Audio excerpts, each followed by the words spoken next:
España, Wir institutos, los Goethe-institutos en Barcelona y en Madrid, para reflexionar sobre los desafíos culturales, sociales, políticos que caracterizan nuestra realidad casi post-pandémica. Tenemos también la posibilidad de seguir el debate en el streaming. El debate sería en alemán y en español. Yo mismo voy a cambiar un poco entre los dos. Ustedes tienen la posibilidad de seguir la discusión en el idioma que prefieren, gracias a la traducción simultánea. Muchas gracias también, la traductora. Tenemos los cascos disponibles, pero creo que ya lo tienen todo. Para abrir esta tarde sobre el papel de la cultura en la post-COVID Europa, me gustaría pedir al embajador de la República Federal de Alemania en España, Wolfgang Deutz, a decirnos algunas palabras. Gracias.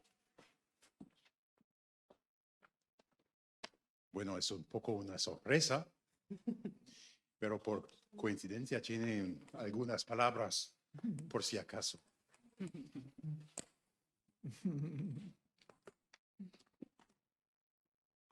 Lieber Professor Blau, estimada señora Álvarez, tilde, profesora. Liebe Frau Blau, amigos del Goethe-Institut aquí presentes. Hoy, hace un mes y medio, el 9 de mayo, celebramos todos el Día de Europa. Ese mismo día se inauguró la conferencia sobre el futuro de Europa y se dio inicio a ese proceso participativo organizado conjuntamente por el Parlamento Europeo, el Consejo y la Comisión. El título del nuevo ciclo de debates que el Goethe-Institut comienza hoy, Europa, tenemos que hablar, podría ser también un subtítulo adecuado para este proceso participativo. Tenemos que hablar. Wir müssen reden. Son tres palabras que se entienden perfectamente bien en castellano y en alemán. Los que no han tenido una discusión parecida en su vida privada conocen la frase seguramente de las telenovelas. La situación típica, utópica, es cuando la pareja comienza el fin de semana con esta frase, wir müssen reden. Tanto para los oídos alemanes como españoles suena enseguida como una amenaza y un fin de semana que se plantea complicado. Pero basta de bromas, hay que ir al grano. Vivimos en tiempos difíciles para el proyecto europeo y por ello me parece un buen título para el nuevo ciclo de debates. Porque en Europa, debido a diversas crisis, se siente un verdadero malestar desde hace algunos años. Para que Europa, para que el sentimiento de identidad europea se llene de vida y sentido, se conserve y, ojalá, arraigue en las nuevas generaciones, también debemos llegar a un entendimiento común como europeos sobre lo que Europa significa para nosotros. Personalmente, lo que considero alarmante es la percepción cada vez más extendida de que uno no es debidamente comprendido por el otro y no es debidamente reconocido y respetado en su propia identidad.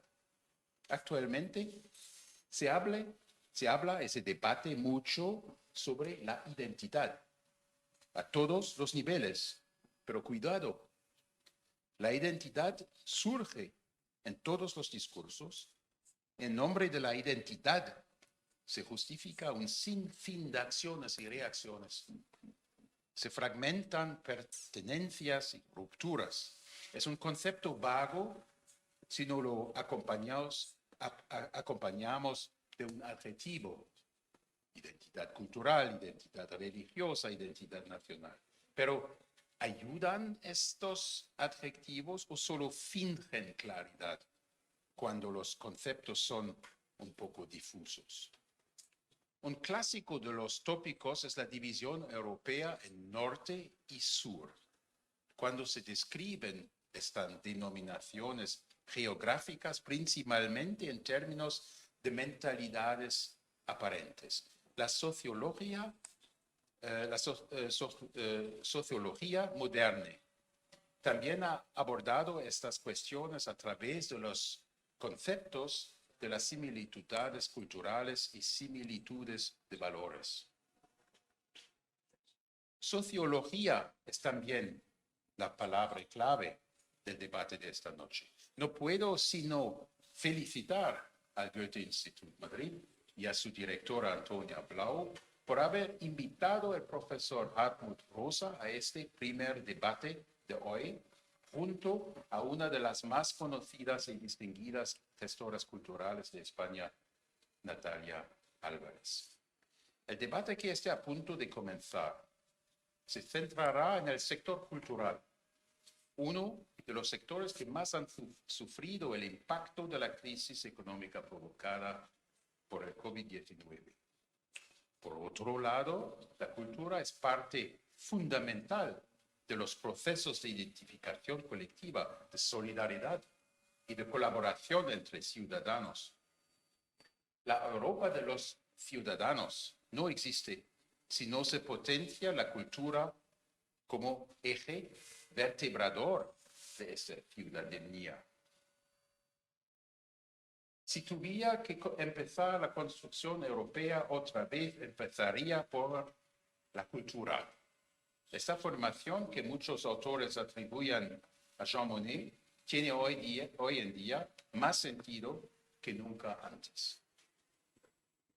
En este contexto, conocer y entender las diferencias culturales es clave, pero también quiero advertir de un peligro: aumentar artificialmente las diferencias culturales exagerarías e instrumentalizarías políticamente. A mi parecer, en Europa está aumentando la tentación de hacer de la geografía una identidad cultural. Un cliché clásico es la división Europa norte y sur, una división que suele discurrir a lo largo del término de solidaridad que unos practican y otros no, de la responsabilidad social que unos les niegan a los otros. Pero también el este se siente malinterpretado e incluso dominado por el oeste. Surgen antagonismos cuya realidad no se atribuye a intereses y perspectivas legítimas distintos sobre los que en definitiva se podría hablar. Algo, digamos, bastante normal, sino a la pertenencia de una identidad autodefinida que desafía a otras identidades. Pero con esta óptica, en Europa no vamos a ninguna parte. Albergamos muchas identidades. Nuestra diversidad es la fortaleza de Europa. Nadie necesita ni quiere una cultura homogénea. Pero sin una conciencia europea que vea lo que nos une en lugar de fijarse en lo que nos divide, nuestra Europa será incompleta.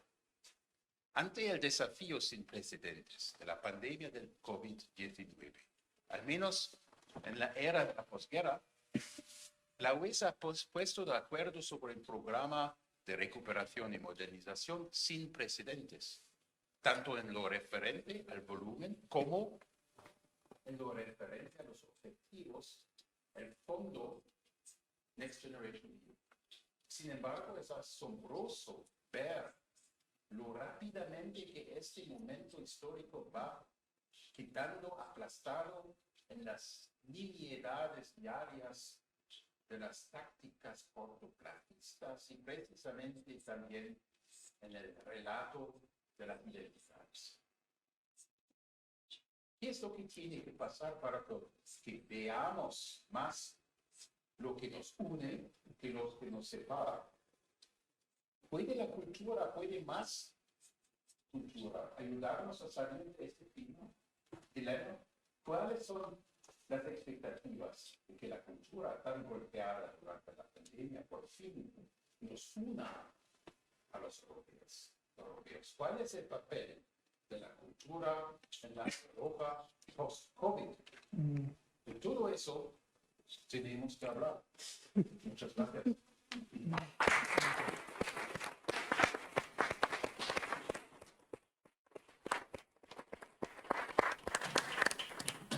Muchas gracias, vielen Dank, Herr Botschafter. Ja, wir tauchen ganz langsam aus dem Winterschlaf der Covid-19-Krise und schauen uns im Moment ein bisschen ungläubig um. Was ist aus der Welt geworden? Wie hat sich unser Verhältnis zu den anderen Menschen, zu den anderen Lebewesen in dieser Welt verändert? Welches Verständnis von Gemeinschaft, von Individualismus prägt unser Verhältnis zur Politik? Wie nehmen wir uns selbst wahr in dieser Welt? Was sind unsere Referenzen? Was macht uns glücklich? Und welchen Beitrag können Kunst und Kultur zu all dem leisten? ¿Cuáles son las contribuciones que la cultura puede hacer a todo ello? Pues sobre esto vamos a hablar esta noche con nuestros... Desde principios del 2020, directora del Centro Cultural Conde Duque, y antes del 2016 al 2019, directora de los teatros de Canal, antes muchos otros lugares, entre otros también el Museo de Reina Sofía. Con tu perspectiva de directora de uno de los más grandes centros culturales de la ciudad de Madrid, creo que conoces muy bien las políticas culturales, pero también la cooperación europea. Y entonces por eso vamos a hablar. Und Hartmut Rosa, Philosoph, Soziologe. Y Hartmut Rosa, filósofo y sociólogo, profesor en la Universidad Friedrichshain en Schiller desde 2013, pues el director en Erfurt y con obras muy importantes como aceleración y alienación y resonancia, una sociología de la relación con el mundo. ¿Qué es lo que la crisis del coronavirus nos ha mostrado? ¿Qué es lo que nos ha contado sobre nuestra sociedad? ¿En qué ha puesto el foco? Y por el otro lado, ¿qué procesos se ralentizaron o se pararon? ¿Cuál era la vida cotidiana durante la pandemia? Una jornada laboral normal como profesor de universidad. Bueno, en primer lugar, muchas gracias por la invitación. Lamento mucho no saber hablar en español. Ojalá cambie en algún momento. Bueno, pues la jornada laboral estaba muy afectada. La universidad estaba prácticamente cerrada, los estudiantes ya no pudieron entrar, los que ahí trabajaban solo respetando reglas muy estrictas, de modo que muy rápidamente se nos digitalizó por completo. Después nos dimos cuenta que sí, por supuesto, también se puede realizar un seminario vía Zoom, grabamos las clases y todas nuestras reuniones de trabajo, incluso deliberaciones sobre la investigación, pues pudieron celebrarse de forma digital. Para mí esta fue la realización del parón corriendo. Con muchas ventajas. Podíamos tener una reunión con Delhi, con la India, donde ya era por la noche, después con Londres, con Stanford, es decir, uno atraviesa el globo corriendo sin cambiar de silla y de micrófono. De modo, para mí esto fue, pues eso, la realización de un estancamiento acelerado. Acabé odiándolo hasta el punto Alguna vez publicaré un libro sobre la fenomenología de la pandemia, qué es lo que ha hecho con nosotros. No todo era malo en absoluto. Esta interacción tiene muchas ventajas, sobre todo la ventaja de que es muy fácil establecer contacto con personas que viven en Pekín, en Londres, en Stanford o en Moscú. Pero una diferencia interesante es que aquí podemos mirarnos a los ojos. Los seres humanos leen las caras. Este es uno de los fenómenos de la resonancia y compartimos un espacio con su luz, con su volumen y ante una cámara todo esto hay que evitarlo. Tengo que olvidarme del espacio detrás de mí. Bueno, podría seguir hablando horas y horas de esto, pero no lo haré. Y también lo que acabó provocando es una especie de fatiga de Zoom. Lo que me pareció interesante es que al principio de la pandemia pensamos, bueno, esto es muy malo para nosotros, para los profesores que ya somos mayores, que todo esto no lo dominamos, pero para los digital natives eso es fantástico porque lo conocen muy bien, pero fue lo contrario. Nuestros estudiantes sufrieron mucho más bajo este mundo digital y eran los que más insistieron en volver a la presencia física. ¿Y por qué cree que fue así? Creo que esto ya nos lleva a nuestro tema de la cultura. Yo creo que lo que forma parte de la cultura, y con ello no solo me refiero al teatro, a la música, etcétera, sino la cultura de lo cotidiano requiere una interacción densa y sobre todo para los estudiantes. Cuando ustedes se acercan a la universidad un día normal antes de la pandemia, pues continuamente la gente se está encontrando, se saludan, se sonríen o nos ponen de los nervios porque se ponen delante de nosotros, pero surge un campo de tensión lleno de energía social y creo que estas pequeñas interacciones creo que también son muy importantes en las instituciones culturales. Últimas investigaciones dicen lo siguiente, pues ustedes creen que van al teatro para ver una obra, pero hay otra motivación y es que ahí vamos a vivir esta interacción tan densa y vemos a otros, hablamos con otros de lo que hemos visto, nos encontramos con ellos en la barra y todo esto, renunciar a todo esto es peor para la gente joven porque todavía está en un proceso de encontrar su lugar en el mundo a través de todas estas actividades. Aquí creo que el parón ha sido especialmente duro para los jóvenes. Y 2020 y ya después empezó la pandemia con el lockdown. Sí, sí. ¿Cómo fue un día del Centro Cultural Conde Duque durante el lockdown y bueno, también después? Sí, yo me acababa de incorporar, llevaba un mes cuando nos encerraron y además estábamos como, yo tenía que organizar la programación para el siguiente año, así que era pues bastante desconcertante primero recibir la llamada de el centro está cerrado, ¿no? ¿Qué pasaba? El primer momento fue más de urgencia de qué ocurre con toda la programación que teníamos. ¿No? Porque no sabíamos si primero eran 15 días, si era un mes, así que se iba como cancelando todo poco a poco y sin saber cuándo podíamos volver a reprogramar, cuándo se volvería a abrir. Bueno, empezamos a hacer el programa porque no quedaba otra forma, ¿no? Que ha sido el de este año. Y bueno, estuvimos, miro para allá porque está la gerente, pues vivíamos por Zoom ¿no? Continuamente pues intentando tomar decisiones sobre una incertidumbre completa, ¿no? O sea, teníamos, cuando logramos como hacer la programación de algo que no se sabía si iba a abrir o no, teníamos 3 planes hechos. El plan de va a ser un estudio de televisión, el teatro, y por tanto se va a retransmitir. En el caso de que las compañías pudiesen estar en el centro y que el centro se abriese. La otra opción es que ni siquiera pudiesen llegar a Madrid y se podía grabar desde los estudios de las compañías. O la tercera opción, que era intentar llegar a una solución mixta, porque se empezaba a escuchar que había una reducción de aforo y que podía venir a lo mejor gente presencial y podíamos hacer streaming.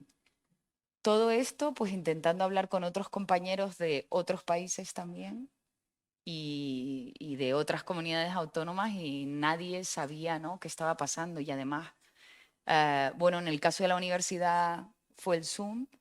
En el caso de la cultura hubo de repente como una efervescencia desenfrenada de que todos teníamos que tener contenidos digitales en nuestras estructuras, porque de pronto se abrió un abismo en el que significaba, o sea, ¿qué significa una institución cultural o cuál es el papel de una institución si no hay público físico, ¿no? O sea, es como un replanteamiento de qué somos y para qué servimos. ¿Cómo cambió tu trabajo después, incluso hasta hoy? Hasta hoy, bueno, pues que estoy muy bien en casa. No, en serio, en serio. Bueno, primero lo que comentaba, que es verdad que te da la opción, ¿no? Ya estás acostumbrado a, bueno, aunque estés a 3 calles, hacemos un Zoom y no perdemos el tiempo, ¿no?, de estar desplazándonos. Por supuesto, pierdes también el café con los compañeros y el enterarte de qué ocurre, poder hablar. De hecho, yo al principio, cuando nos encerraron, pensaba que era imposible trabajar cada uno desde casa. O sea, imposible en el sentido de no poder hablar con el resto del equipo, que es cuando salen, ¿no?, todos esos flecos, no hemos terminado, ¿no? Y de pronto, pues sí, es posible, ¿no? Había, o sea, para mí, por ejemplo, la parte digital, igual que, o sea, me cuestionaba muchas cosas. Me cuestionaba no solo el que yo podía trabajar desde casa y era, ¿no?, estaba bien, se podía, veías que se podía. Pero ¿qué pasaba con toda esa parte digital desde la institución cultural? No sabíamos si si eso significaba que tenías que vender entradas, eso se tenía que cobrar, no se tenía que cobrar, era realmente, ¿no?, a lo que nos estábamos dedicando. Y después también señalaba una carencia respecto al sector de las artes escénicas, que no estaba digitalizado como sí pasaba en otros sectores, ¿no? No tanto como el resto. Pero bueno, creo que hemos aprendido cosas, ¿no? Ha habido cosas como todo, ¿no? El vaso medio lleno o medio vacío, ¿no? Hemos aprendido también, creo que sí que ha conectado con saber dónde estábamos, cuál era nuestra relación. De repente empezaban como a aparecer temas de cuál era la relación con el mundo que teníamos, qué sociedad estábamos creando, qué significaba en esos momentos la vigilancia, qué estaba ocurriendo con el tiempo, ¿no? Como de pronto muchas preguntas. Un bisschen weiter noch auch in diese Richtung zu gehen, eben, ne? Welche Rolle. Bueno, para seguir insistiendo en el papel que juega la cultura, señor Rosa, no solo en su teoría de la aceleración, no solo se trata de la producción, sino también de nuestra autointerpretación cultural, porque nosotros somos los que producimos la aceleración. ¿Por qué? Sí, es una buena pregunta. ¿De dónde procede esta velocidad exagerada de la vida moderna? Bueno, en mi opinión se debe a 2 razones. Pues uno es una especie de coacción institucional. Sin la aceleración no podemos mantener lo que tenemos, el sistema de pensiones, de seguros, el mundo de la cultura. Yo lo denomino principio de la estabilización dinámica y se aplica a todos, a la universidad, a centros culturales, culturales y posiblemente también al Instituto Goethe. Y a ello también se añade la lógica de la optimización paramétrica. Tomemos esos tres, universidad, Centro Cultural, Instituto Goethe. En los tres, siempre se hace una contabilización de ciertas cifras. Cuántos espectadores acuden, cuántos likes ha habido, cuántas visitas a su página web, cuántos estudiantes, cuántos recursos terceros, cuántos proyectos de investigación, cuántas publicaciones ha habido, cuántos títulos han expedido, cuántos doctorados se han terminado. Y esta misma contabilidad se lleva en las otras instituciones. Y todos estos parámetros son susceptibles de mejora. Podemos intentar atraer a más estudiantes, más doctorados. Podemos intentar que se lleven a cabo más publicaciones, simplemente haciendo algo más de esfuerzo. Y esta lógica tiene su anclaje lógico. Si el Instituto Goethe Institut decidiera no hacerlo, pues se quedaría a la zaga. Pero por otra parte, pues el desafío también tiene algo atractivo. Y aquí me interesaría su opinión. Creo que todo esto nos conduce a una cultura en la que intentamos optimizar las cosas por la vía más rápida posible. Nos vemos obligados a hacerlo. Y ahí vemos que una sesión como la de ayer en el Conde Duque o aquí en el Instituto Goethe, pues la podemos acelerar si la organizamos de forma digital. Nos ahorra el tener que trasladarnos, nos ahorra tener que tomar café. Todo se puede hacer con mucha más rapidez. Los contenidos se pueden intercambiar con más rapidez. Pero tan solo en la pandemia me he hecho muy aficionado a Hans Blumenberg, quien dice que la cultura nace por las circunvalaciones, por los desvíos, donde no está claro cuál es el objetivo final. Y es un pensamiento que me parece acertado para una universidad. Esto es cierto. Las conversaciones más importantes son aquellas en las que no hace falta llegar a un resultado. Pues en la cantina al mediodía o en los bares por la noche. Al estudiar el desarrollo de la cultura en ciudades universitarias, muchas veces son estas conversaciones las que han llevado a muchas innovaciones. Pues el romanticismo nació en Jena y es pues un caldo de cultivo. Allí la gente se reúne, la gente planifica, pero también la gente juega, hacen tonterías. Silicon Valley, Facebook y Google, bueno, pues los creadores eran estudiantes que se aburrían. Y Blumenberg dice, bueno, pues dando estos rodeos es lo que hace posible la cultura. Si lo evitamos, terminamos en la barbarie. Y justamente es lo que estamos haciendo.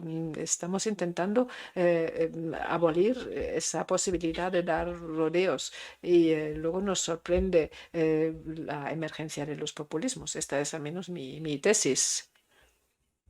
Hizo un estudio para el Parlamento Europeo sobre el impacto del COVID en el sector cultural y creativo en Europa. Y ahí hemos subrayado el potencial, ¿no? Justamente también de la innovación social, pero también económico de este sector que para nosotros fue negligado por la política. Y creo que podemos también añadir preguntas de la salud mental y todo eso. ¿Qué es tu impresión? También cómo el sector fue tratado en España, qué papel tenía la cultura en toda esta crisis. A ver, yo creo que lo que puso, ¿no?, encima de la mesa justo la pandemia fue qué lugar ocupaba la cultura en cada país, ¿no? Ante una situación de urgencia como era esa, era, ¿no?, ¿cuál era la respuesta de un gobierno hacia lo que estaba ocurriendo? Y bueno, en Europa, ¿no?, hay distintos casos. Si bien están, por ejemplo, en Francia estaban las intermitentes, que son unas ayudas que se dan a los artistas, en España eso no existía y así es un modelo muy distinto porque, por ejemplo, en España las cancelaciones de los espectáculos no conllevaban una retribución económica a aquellas compañías o a aquellos artistas que se cancelaban.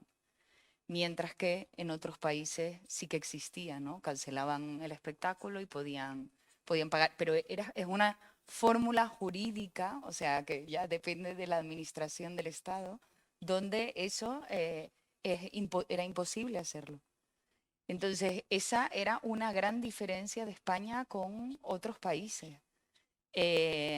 O sea, que teníamos pues un amplio sector que no podía tener ingresos porque no realiza la actividad.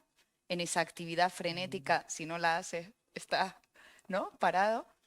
Y después y eso implicaba, bueno, pues hay un herido, alguien está herido y hay que curarlo, pues ¿qué usas para curarlo, no?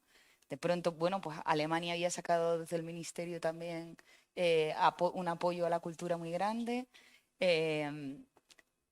Bueno, en España, al final, como abrimos los espacios culturales antes, permitió desde septiembre, permitió que el sector pudiese seguir, ¿no? Teniendo ingresos. O sea que es un modelo muy distinto, ¿no? Al de, y lo que pone en valor es eso, es si durante el confinamiento de pronto todos, ¿no? Una gran mayoría estaba alimentado por poder leer libros, por poder ver películas, por escuchar música, por ponerte un concierto. Al final te dabas cuenta que lo que te estaba rodeando mayoritariamente, más allá de estar trabajando en una pantalla, ¿no? Era que tenías esos momentos con la cultura. Era como la percepción de decir, bueno, pero es que esto es lo que me queda. Si no me dejan salir a la calle, de repente quedan esos espacios de cultura. O sea, estaba esa percepción, ¿no? Individual o, bueno, o colectiva de que estamos haciendo todo y a la vez es cuestionar, bueno, si esto es lo que está ocurriendo y es lo que es importante cuando no puedo salir, cómo mi gobierno, ¿no? La sitúa dentro de una escala de valores, ¿no? En las políticas públicas. Porque claro, era un momento para confrontarse con Para el otro, confrontarse, sí, sí. porque cuando ya no puedes salir, ya estás con todos tus contactos en la pantalla, es el momento de confrontar. Bueno, es lo que habla sobre ¿no? Ese concepto de resonancia, donde en un estado ¿no? Donde estás en casa sin poder tener otras interacciones, las que te quedan, ¿no? De la de no poder dar un paseo, la de no poder salir con los amigos, las que te quedan y donde puedes, ¿no? Establecer como un vínculo con el otro y seguir sabiendo que el mundo también es más grande, es a través ¿no? de un libro o de una canción o de algo que pueda realmente conmoverte y poder seguir siendo humano. Al final a lo que tocó es a como valores profundamente humanos de los que no éramos conscientes. De repente está, ¿no? Como la muerte presente en una pandemia, está nuestro cuerpo de pronto, ¿no? Nuestro cuerpo no un cuerpo solo mecánico, sino te encuentras con él. Al tema ese de, no sé, en el cuerpo entra también lo de bailar, ¿no? De, por favor, vamos a hacer ejercicio, vamos a bailar. Sí. Ja, aber ich meine, das ist interessant, aber in unserer Bueno, eso es interesante, pero en nuestra sociedad el cuerpo se está volviendo en algo anacrónico, casi no lo necesitamos para nada, es demasiado lento. La fuerza física cada vez es menos importante, mientras que nos funciona el pulgar para el control remoto.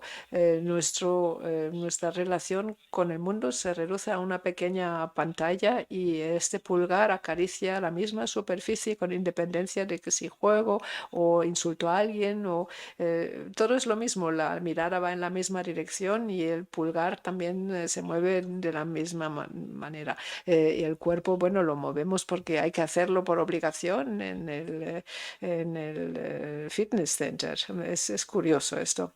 Pero quería volver a la cultura.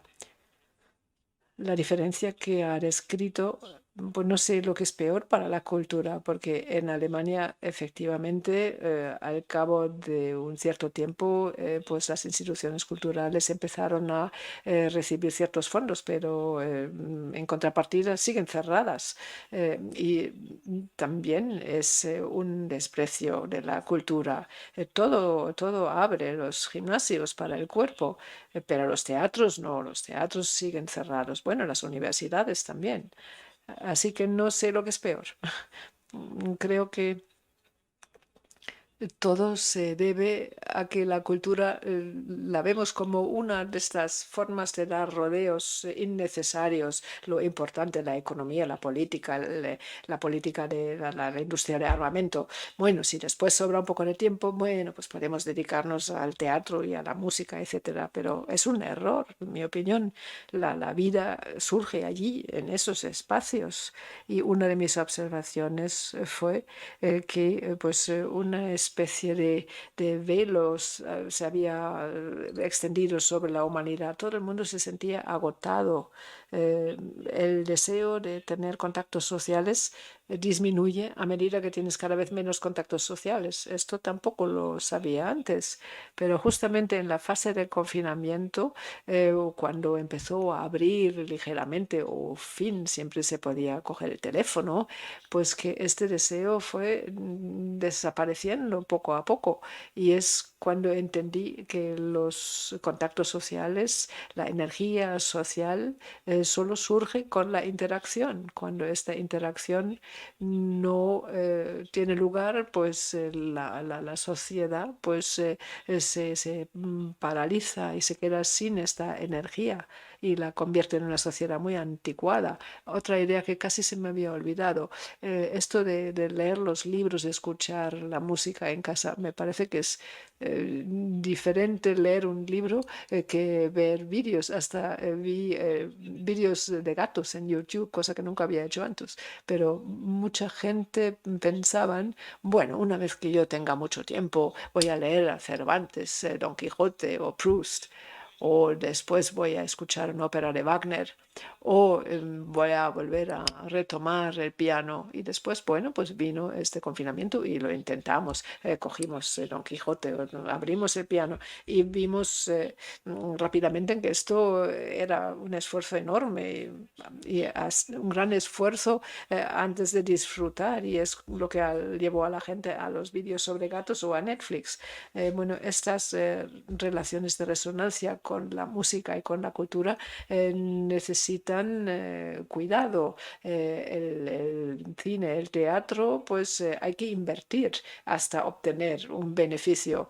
Pues bueno, Netflix te beneficia enseguida, muy rápido, pero sin profundidad. Ahora, perdona, que estaba acabando la traducción, pero voy... Sí. Bueno, creo que era Müller, el dramaturgo, que dijo, ¿no? Le preguntaron en una entrevista a principios de los 90 que si él creía que el teatro era importante, y contestó, bueno, probemos, para eso tendríamos que cerrar todos los teatros del mundo durante un año y ver qué ocurre, ¿no? Eso hat er gemacht. Eh, y bueno, lo que se vio efectivamente, ¿no? Es que esa necesidad, ¿dónde estaba la importancia, ¿no? De repente, cuando estás encerrado, es la conciencia esa de no puedo ver una obra de teatro online porque falta algo, y lo que falta es formar parte de eso. No es solo ver un argumento, ¿no? O no es solo, sino que falta que yo esté también, ¿no? Presente y participando, porque efectivamente a la hora simplemente de recepcionar una obra de arte, o da igual que sea, ¿no? Poesía, música, teatro, al final el creador, el día del estreno, te dirá, es que hoy la energía no estaba tan bien, el segundo día estaba mucho mejor. O sea, es ¿no? Lo habitual es saber que no depende solo de uno, no es una cosa unidireccional como sí que es la pantalla. Es yo tengo un mensaje que tú vas a recuperar y que yo lo voy a recibir también como creador. O sea, hay una interacción que es imposible tenerla. Y no solo la tienes con el creador o con lo que esté en un escenario, sino que además la compartes con los que lo estamos viviendo en este momento. Ja. Yo durante este año he estado, bueno, doy también en las clases que tengo a los alumnos, empezaba, ¿no? Y era sobre cuáles son, ¿no? Cómo afecta la pandemia a la cultura. Y yo empezaba haciéndoles un ejercicio que es que cerrasen los ojos y que que estuviesen escuchando con los ojos cerrados el murmullo del público, que viesen un telón y que esos instantes antes de que se abriese el telón y que además no sabes que cualquier cosa es posible y que cuando terminaba la función, ¿no? Que ibas a hacer como un viaje en muchos sentidos, en un viaje intelectual, un viaje emocional, y que cuando terminaba y de repente esos momentos en el que el público está de pronto todo el mundo aplaudiendo y tú miras alrededor, ese instante es el que es imposible, ¿no? Reproducir a través de una cámara. Ja. Ja, das ist zirkulierende soziale Energie. Sí, es energía social circulante. Me gustaría escribir un libro sobre ello porque me parece muy interesante y sabemos muy poco de ello. Los artistas conocen este fenómeno que usted acaba de describir, que hay algo que pasa de unos a otros y esta interacción, cuando todo el argumento se exhibe en una pequeña pantalla con dos mini altavoces, pues no es lo mismo. Pero cuando nos falta algo en la vida, comida o bebida, el hambre aumenta. Cuanto más tiempo pasamos sin comer, pues tengo cada vez más hambre a medida que no como. Pero en la cultura no es así. Cuanto más tiempo lleva la gente sin ir al teatro o al cine, menos lo echan de menos. Es un poco una catástrofe, pero hay muchos indicios de que esto sea así. Tan solo cuando vuelven a reanudar las visitas. Yo, por ejemplo, estuve en la Catedral de Berlín hace muy poco, uno de los primeros conciertos de órgano y también Sascha Waltz había traído unos pocos bailadores que bailaron con esta música de órgano en esta gran iglesia. Bueno, es quizá un poco un tópico, pero la gente pues empezó a llorar porque fue la manera de entender lo diferente que era esto, estar en un espacio y ver la cultura desplegarse ante nuestros ojos y oídos. Pero podemos matar la cultura a base de abstinencia. Tenemos Netflix y YouTube. ¿Para qué necesitamos los teatros? Me temo que tenemos que tener mucho cuidado porque lo que falta cuando la cultura desaparece se deja de percibir. La sociedad cada vez se vuelve más bárbaro, como se ve en la política, y es por lo que me preocupa que si la escasez no la vivimos, pues las consecuencias pueden ser muy graves. Lo mismo que la investigación sobre los jóvenes en la pandemia, muchos dicen, no, pues han estudiado como siempre, su educación es la misma, tienen los mismos diplomas. ¿Cuál es el problema? Pero el problema es que los jóvenes no encuentran su lugar en el mundo, no, y es lo que me preocupa cara al futuro. ¿Recuerdas de otros ejemplos de obras de teatro cuando abrieron de nuevo el Conde Duque, por ejemplo? ¿Te recuerdas de algunas presentaciones y de las reacciones del público o incluso tus reacciones? Sí, es que cuando, cuando abrimos, que abrimos desde septiembre, desde finales de septiembre. Ay, espera, que Ja, ich habe keine Übersetzung, ne? sí, es que ahora. Ja, okay. Em, había ok, desde, ja. sí, ahora sí, desde verano, ¿no? Estábamos con la percepción de decir, bueno, vale, sí, parece que abrimos en septiembre, empezó el festival de verano de la ciudad y no sabíamos si precisamente por lo que comentabas de llevar tanto tiempo encerrados, de pronto el público no iba a venir, ¿no? No iba a venir porque no era algo necesario, porque no querías, ¿no? Como que conllevase el riesgo de que pudieses contagiarte.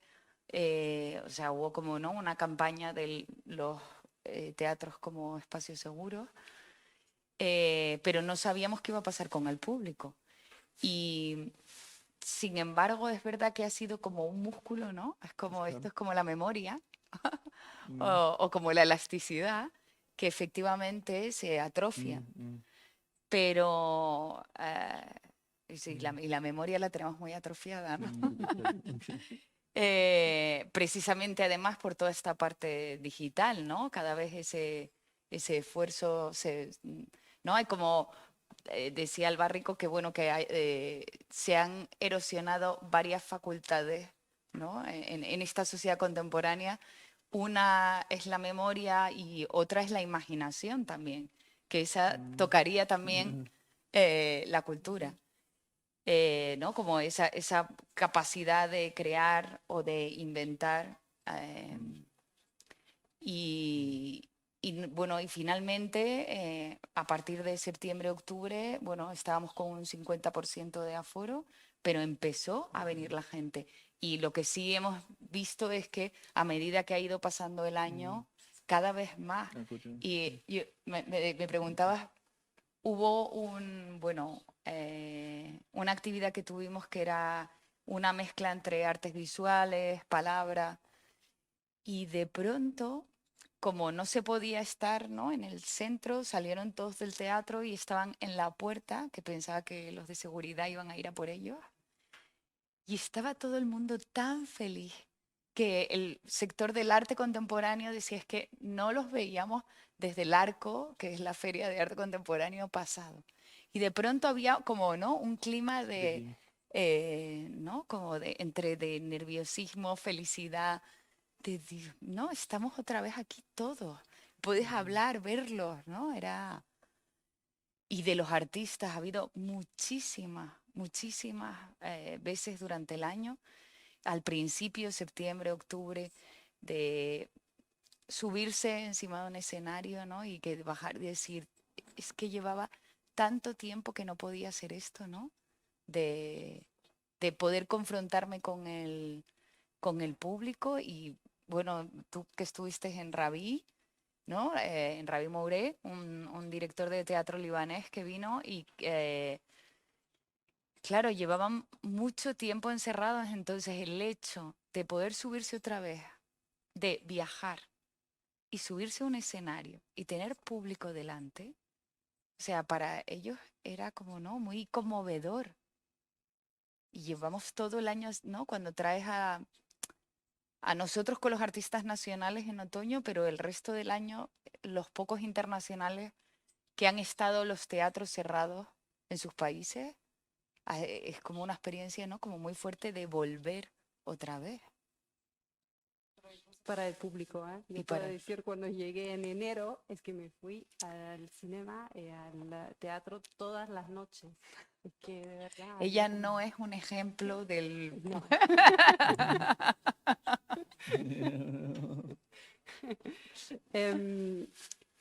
Wir haben gerade schon öfter die Politik. Bueno, usted ya mencionara la política y desarrollos políticos. Sí, ahora decimos que el arte no tiene que presentar resultados, no tiene que conducir a soluciones, sino con sus propios recursos de la ironía, de la alienación, de la exageración, de la sorpresa, puede suscitar preguntas, pero no tiene por qué dar respuestas. Pues estos enfoques también podrían servirle a la política. Ojalá, creo que la política necesita dos cosas, un nuevo sentido de solidaridad, y ahí la pandemia ha sido muy interesante. La solidaridad surgió en una situación de emergencia. Cuando no hay instituciones fijas, pues el ser humano se ve obligado a buscar soluciones creativas, y se encontraron normalmente a nivel nacional, pero también la política también necesita ideas. Bueno, no pretendo tener ninguna solución, porque mis teorías siempre me parecen convincentes hasta que alguien me pregunta, bueno, ¿y en la política qué es lo que deberíamos hacer? Y yo no lo sé. Pero necesitamos una nueva creatividad, necesitamos espacios. Ni siquiera hacen falta soluciones institucionales, eso solo puede ser en el teatro, pero ¿de dónde saldría el impulso de decir, vamos a vamos a ponernos manos a la obra, hacer algo?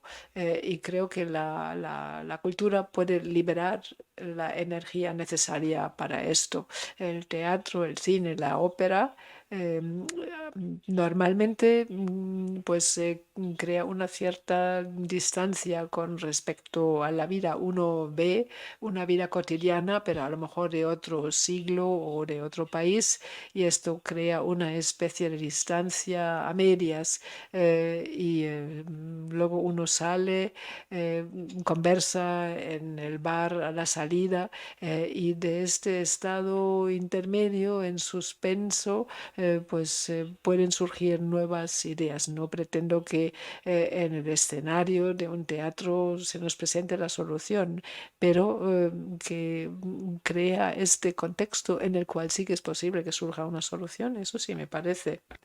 Sí, bueno, hay, ¿no?, un compañero que siempre dice que cuando salimos del teatro, no importa si la obra ha sido buena o mala, sino lo que importa es el tiempo que estás hablando sobre ella. Que es ese espacio, ¿no?, de reflexión. Y efectivamente, yo creo que el teatro, y además, bueno, en estos últimos 20 años ha habido una corriente muy importante de teatro documental, ¿no?, de un teatro más político. Y ese teatro político, ¿no? Bueno, la que fue la fundadora del Kunsten siempre decía que en realidad los artistas o ese teatro político no estaba para dar las soluciones, sino para plantear las preguntas solo, ¿no? Ese espacio privilegiado que tiene el artista para, ¿no?, como decir, bueno, observar, equivocarse, ¿no? Ese miedo al equívoco o a la experimentación o a la investigación. Ja, also ich glaube wirklich. Sí, yo realmente creo que tenemos que volver a reflexionar sobre casi todo. A veces se denomina la revolución de los años 68 como una revolución cultural y creo que sí, pues era también una revolución musical. Hay un libro, Listening to the Future. La gente que viajó a Woodstock no viajó allí para encontrar soluciones políticas. Claro, tenía su tinte político por la guerra del Vietnam, pero ahí se creó un contexto sonoro. Mucha gente también dice que la caída del muro en Berlín tenía que ver con la música rock, porque los grandes conciertos de rock de Pink Floyd, etcétera, siempre tenían lugar en el lado occidental del muro y los americanos, los rusos pensaron que los americanos habían inventado la música rock como un arma. Bueno, pues la música genera este sentido de cohesión, de musicalidad, de energía. Son los efectos indirectos de la cultura y creo que esto mismo es cierto para los propios creadores. Cuando piensan que su misión es escribir una obra que crea una sociedad mejor, creo que se equivocan. Es que la primera vez que veo que hablamos dijiste que ya no hay más utopias. ¿Por qué? Pero Sí. a lo mejor, bueno, por lo menos en los formatos, en las formas, en una búsqueda estética también sí pueden haber estas utopias, ¿no? Sí, durante este año, ¿no? Que no hemos parado de ver en Netflix como decía, y en HBO que solo, ¿no? Como solo estos futuros, solo es como, yo he estado como planteándome mucho este año que solo podíamos ver futuros distópicos, pero que dónde estaban, ¿no? ¿Dónde está esa capacidad de poder pensar en otras utopías, ¿no? Eh, y qué era el mecanismo o qué es lo que nos estaba ocurriendo cuando ni siquiera nos lo planteamos. Es gibt dort keine Übersetzung. ent- Okay, ja, No, okay. Ja, jetzt geht's. sí, ahora sí. Y por supuesto, yo me lo planteo también desde, o sea, esa parte de la imposibilidad de que no aparezca una distopía como en la salida hacia, ¿no? Hacia lo que es la cultura o el arte, con esas posibilidades de enseñar que otros mundos, ¿no? Son posibles. Ja. Ja, das ist, also ich finde. Sí, realmente me parece fascinante. Frederick Jameson, el teórico de cultura de los Estados Unidos, escribió una vez: lo asombroso de nuestra cultura es que tenemos 100 variantes del ocaso del mundo, es decir, la distopia, el nuclear, la catástrofe nuclear, la catástrofe climática, la catástrofe del virus, infinitas variantes de la distopia y ni una sola idea inspiradora de cómo podría ser diferente la vida. Esto realmente es asombroso. ¿A dónde han ido a parar las energías utópicas? Yo no lo sé. Mi tesis es, y es por lo que he escrito el libro que se acaba de publicar en español, eh, lo, lo, lo indisponible, pues que tiene que ver con que toda nuestra energía técnica, científica, también en nuestra vida privada, siempre está orientada a hacer más mundo disponible. 70.000 títulos de música en Spotify, Netflix, 100.000 con riqueza, con altos ingresos, poder viajar a donde sea, comprar un coche fantástico. Es decir, hacer el mundo disponible como la quinta esencia de un logro. Y esto nos lleva a un callejón sin salida mental. Ya no cabe alternativa. Así que tenemos una nueva relación con lo indisponible, porque en el peor de los casos hasta el deseo va a desaparecer. Si tenemos un mundo totalmente disponible, pues esto acaba con nuestra añoranza. ¿Qué es lo que añoramos? Lo inalcanzable o el amor. La atracción de las religiones es que el Dios nunca puede estar totalmente disponible y cuando uno hace senderismo, pues también es una experiencia impredecible, no es un placer tras pulsar un botón. No, necesitamos una relación nueva con lo indisponible. Sí, sí, ni el arte ni el senderismo, ¿no? Tienen ninguna utilidad. Ja, ja. Ja, das sind die Umwege. Ja. Es que son los rodeos. Aber ich meine, übrigens Wandern ist, ja, ja, aber ich meine, Wandern. Pero creo que, bueno, caminar, hacer senderismo hoy en día, bueno, el camino de Santiago, nadie recorre esos caminos para llegar al destino, sino caminar, hacer senderismo es realmente adoptar este rodeo. No se sabe qué es lo que puede ocurrir, uno se puede encontrar con otros, uno puede empaparse con un chaparrón, uno puede encontrarse con un animal. Esta es la resonancia, escuchar y contestar. Deja que te interpele aquello que está ocurriendo en el camino, en la interacción, y justamente eso nos estamos dedicando a abolir. Si convierto el teatro en teatro digital, nada me va a interpelar. Tengo mis 90 minutos, he pagado por ellos, quiero value for money y esto está. Y creo que esto está relacionado con la desaparición de la utopía. Nos hemos quedado sin objetivos añorados.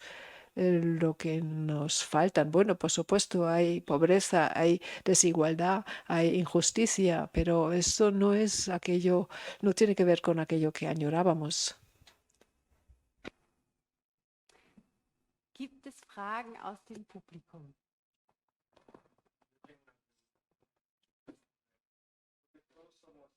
Ich glaube, Hay preguntas del público. Bueno, primero, muchísimas gracias. Muy interesante toda la conferencia, desde luego, y muy bien moderada.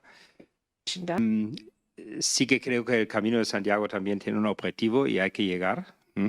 Y creo que es lo que todos nos imaginamos cuando estamos en el camino. A mí me ha pasado. Pero sí que tengo una pregunta a los conferenciantes. Yo creo que todos aquí en la sala, y hoy se ha visto en el cóctel, somos firmes fans del encuentro social, de vernos, de hablar, de compartir un espacio común, cultural, todo lo que se ha dicho, ¿no? Pero también me gustaría saber si vosotros veis algún avance en esta crisis COVID, en este tema digital, virtual que nos ha pasado a todos. Yo creo que también algún aspecto positivo debería tener, ¿no? Porque este mundo vivía de los viajes infinitos, gente que iba desplazándose miles de kilómetros para participar en una cena, volver, tal. Yo creo que se ha visto también, y también con un aspecto medioambiental, que alguna ventaja debería conllevar, ¿no? Entonces me gustaría escuchar algo sobre este plus que puede conllevar esta crisis. Sí, ¿puedo? Yo creo, bueno, hay un aspecto positivo que, por ejemplo, la parte digital, o sea, a mí me parece fundamental porque eso ha permitido una descentralización en el caso del que abordo, que es el de la cultura. O sea, aunque no estés viviendo una pieza, sí que hay una accesibilidad, o al ir a una conferencia o escuchar una conferencia, ¿no? Un podcast, o hay otra relación en la que estás permitiendo que una cultura mayoritariamente en España centralista, que de otros territorios puedan escucharla. O sea, de pronto nosotros hemos empezado con unas sesiones de conferencias y vemos que nos escuchan en Latinoamérica, ¿no? O sea, esa descentralización creo que es positiva. ¿No? En este caso, creo que es que lo importante no son las herramientas, sino cómo las estás utilizando, ¿no?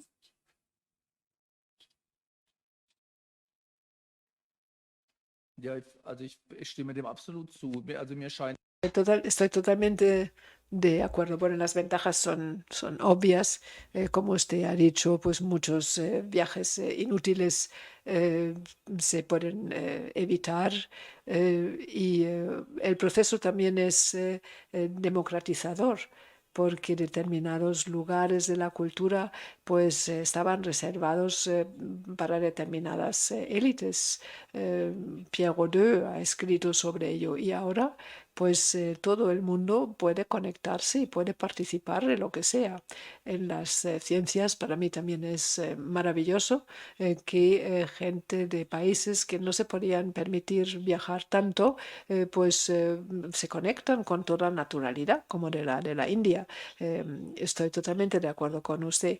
Ahora, la ventaja es tan evidente, mientras que la desventaja, que también existe, pues ahí hay que buscarlo más. Pero el balance, el equilibrio es lo que importa. Por supuesto, sería un despropósito pretender quitar la digitalización, sería un gran error. Hacerle un apunte. Creo que el tema, por ejemplo, de los viajes, que, bueno, a título individual, por supuesto, y trabajando, ¿no? Estamos todos montados en un avión. En el sector de las escénicas o de la cultura es ir, coger un avión, actuar, volver al día siguiente, estás en otro país, ¿no? O sea, también ha habido, tienen las dos partes, la parte buena y la parte mala, ¿no? Como comentaba. O sea, es que hay un gran debate sobre eso, por ejemplo, ahora en las artes escénicas. El debate de la sostenibilidad o cuántos viajes tengo que hacer y si tengo que ir un día a París y al día siguiente a Berlín a actuar, si eso es realmente necesario, pero eso te lo puedes cuestionar cuando estás en Europa. Creo que es cuestionable cuando estás en otros continentes donde, ¿no? Donde a lo mejor tú como compañía no puedes sobrevivir si no actúas en Europa y con una actuación en Europa durante todo el año vives, ¿no? Habría que hacer una reflexión también más profunda en el caso de las escénicas sobre cuáles son los métodos de producción. O sea, cómo se produce, a qué nivel se produce, porque hay ¿no? Es un mercado donde cada año tienes que producir novedades. Es un buen momento para cuestionarse si ese es un buen modelo o qué está aportando o qué no. Yo personalmente lo que veo es sí que ha habido como un cuestionamiento mientras estábamos encerrados, pero cuando estamos abriendo la frontera desaparece, ¿no? Se olvida y volvemos otra vez al mismo mecanismo, ¿no? Anterior. El reto sería pararse a pensar, ¿no? Tenemos una otra pregunta. ja, das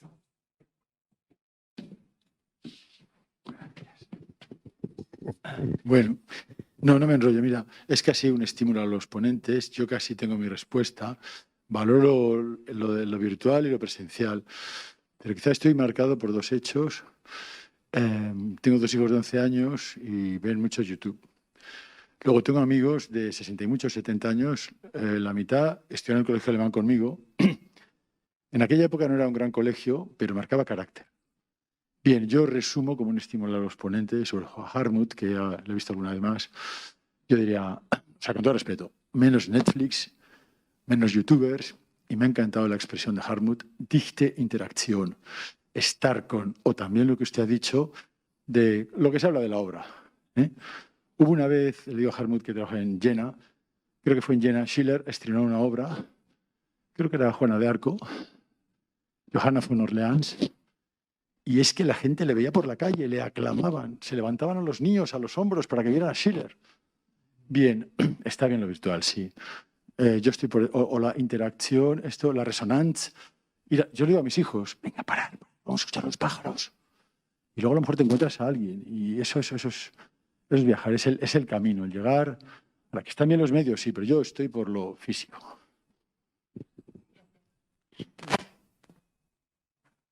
Eine weitere Frage der anderen Seite. Vera? Ach, kurz sauer machen. En el otro lado había otra pregunta.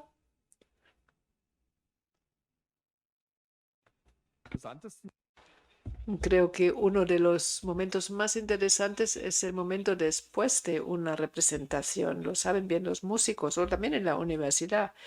Cuando uno dice gracias y ese es el final y no hay ninguna reacción y hay un silencio absoluto. Este sí que es una sensación rarísima. Este silencio es bastante aterrador.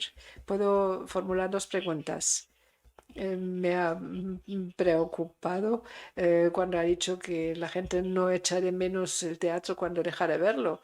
Y esto no puedo dejar de pensarlo. Y me llama la atención que la cultura a veces es un monólogo. Uno se siente en una butaca, escucha algo y después se vuelve a casa. Pero en el teatro no. En el teatro, después de la obra, uno sale a hablar de ello con amigos. Es algo que tenemos que volver a aprender cuando durante un año nos hemos limitado a escuchar el monólogo.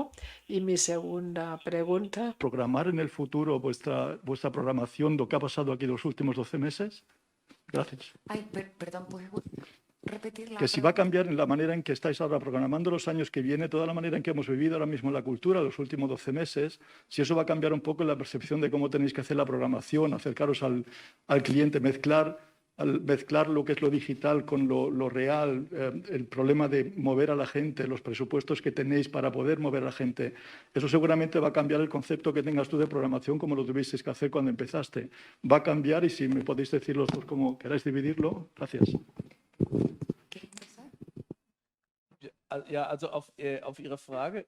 Bueno, con respecto a su pregunta, yo creo que no tardaríamos mucho en recuperar este sentido del teatro, pero creo que por otra parte dice algo muy, muy importante. Esta relación de resonancia que surge en el teatro y el concierto se compone de 4 momentos. El primero es que algo me toca, lo que ahí se representa me toca. Pero el segundo momento es el más decisivo porque yo respondo a esto y eso es lo que los actores en el escenario sienten. La actitud corporal cambia. A lo mejor a uno le pone la piel de gallina o uno participa y uno siente la misma tristeza, en fin, la obra de teatro hace algo conmigo. No es imposible que ocurra en una pantalla, pero de forma muy reducida, por las razones que os se dice. No participo con todo mi cuerpo, sino solo con mis ojos y sobre todo falta la interacción con otros a la salida. Así que creo que este impacto directo de la cultura no funciona a través de la pantalla, pero creo que lo vamos a reaprender muy rápido.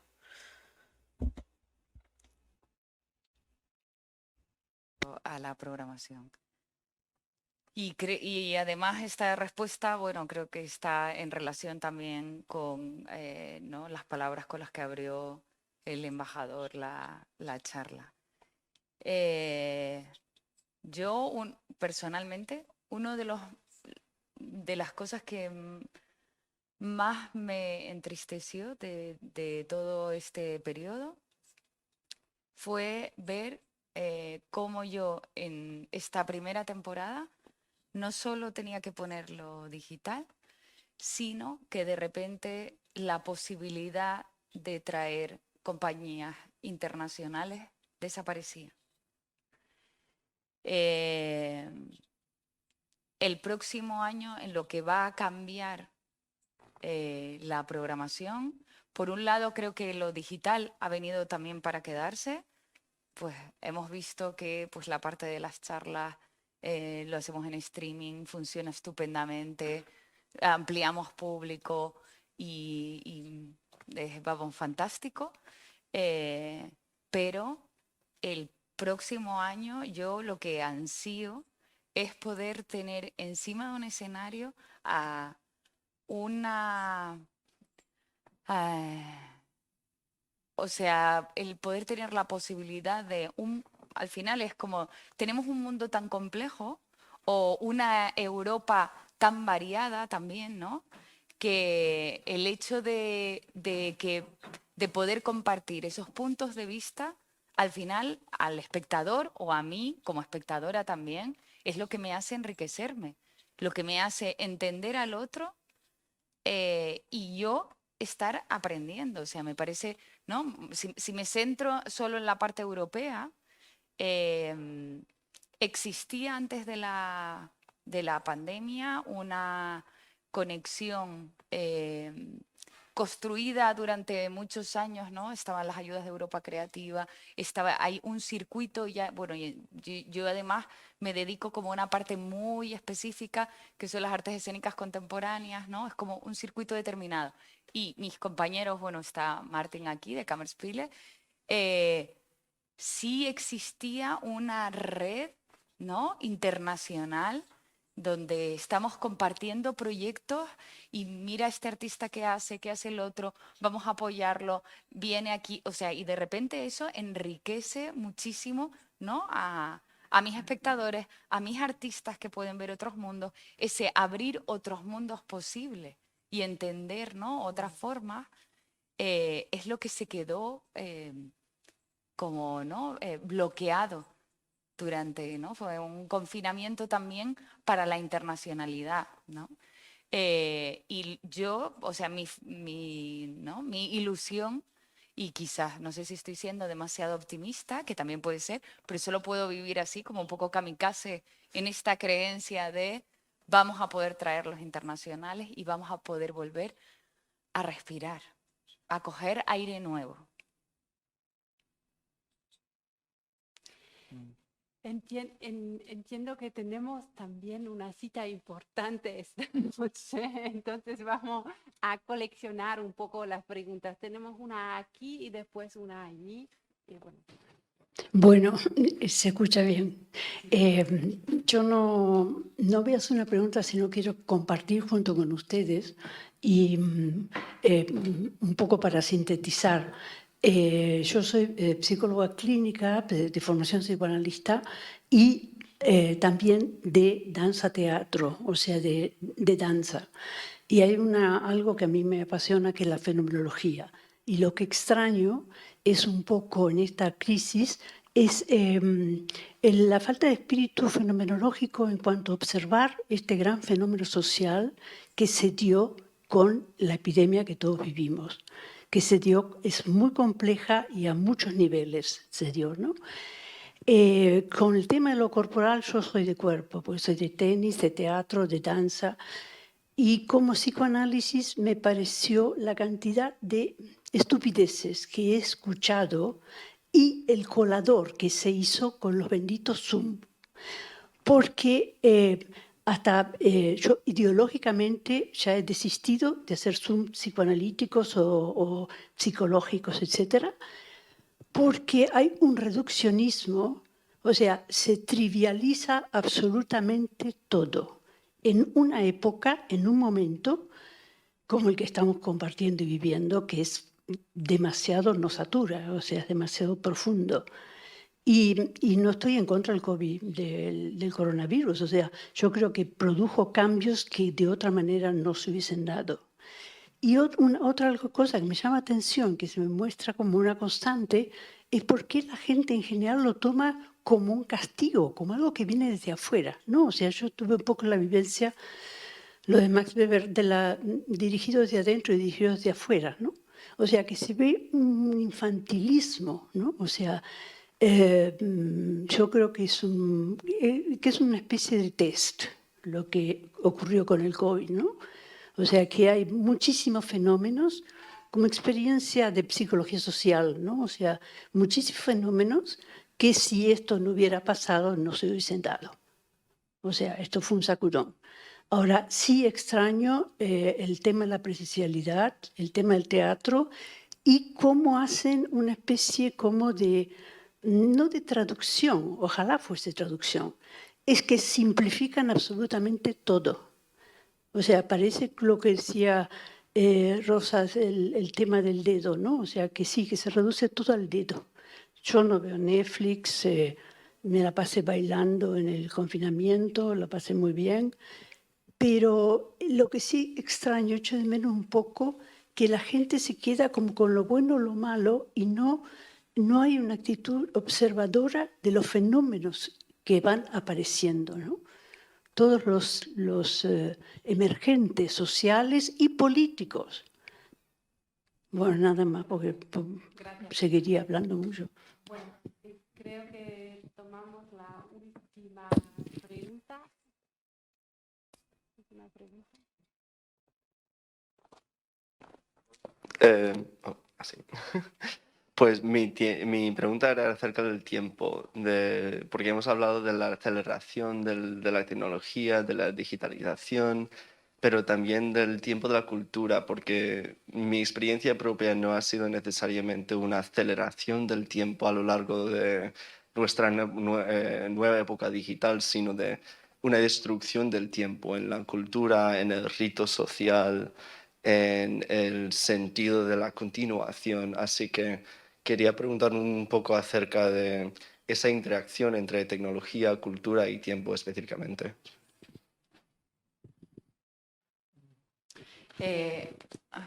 Perdón.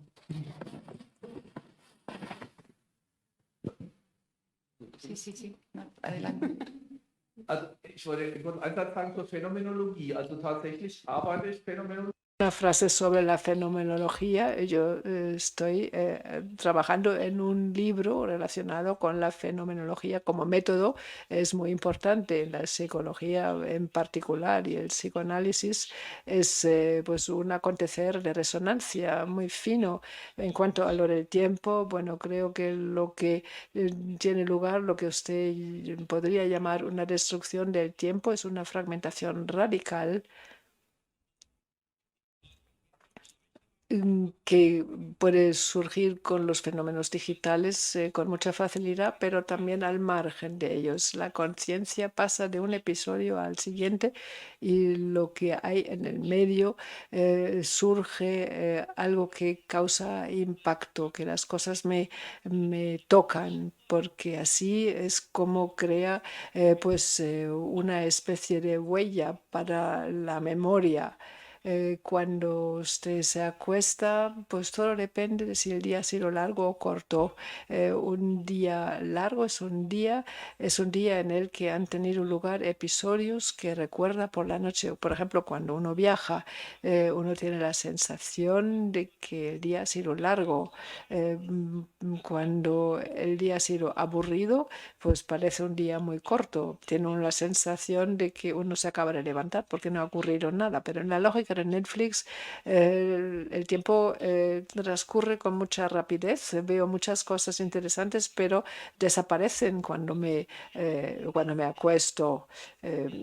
Tengo muchas vivencias muy rápidas o muchos fragmentos, pero que no los estoy apropiando y que no me transforman y no me marcan, y es lo que conduce a la falta de continuidad y a la pérdida de tiempo vivido.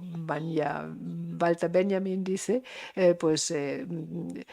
tenemos muchas experiencias, estuve muchas conferencias Zoom, pero sin experiencias, porque no me han tocado, no me han transformado. ¿No? De lo que estábamos hablando, de la importancia al final de, bueno, como sin esos espacios que son los de perderte, los de conectar con otro de otra forma, los que comentaba de el cuerpo, los de, ¿no? Ahí el conectarte con la naturaleza, eso que es, ¿no? Justo lo que se perdió es lo que nos marca, ¿no? Esos momentos. Y también creo que hay una, ¿no? No solo es el confinamiento, que creo que eso también lo ha acelerado al estar tanto tiempo en las pantallas, pero como la diferencia entra de pasar a de tener como, ¿no? Tenemos una cabeza como en la sucesión de eventos, y como estamos funcionando ahora es en la simultaneidad de, ¿no? de cosas todas a la vez, ¿no?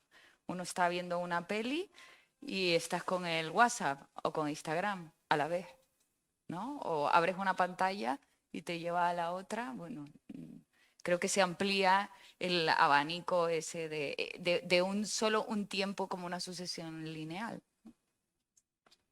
Bueno, el especialista es él, perdón.